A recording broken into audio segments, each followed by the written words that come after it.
got the steering lock on. It comes up in amber as well as red like this. When it's red, it's very unlikely that it'll start, but amber may do, depending on.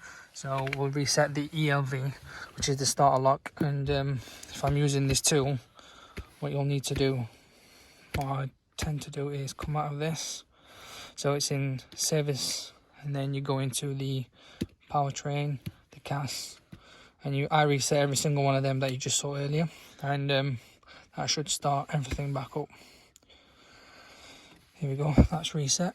And then if I come back at this, reset this as well. Yep, that's fine. Continue, it's done. And this is the ELV, so continue. Yep, it's telling us it's going to do it, that's fine, carry on. Here we go, and that's where it all happens.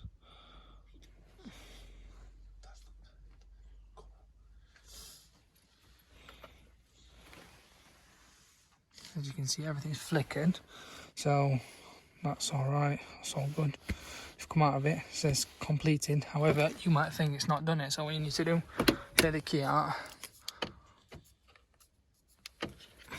try, pop it back in, there we go.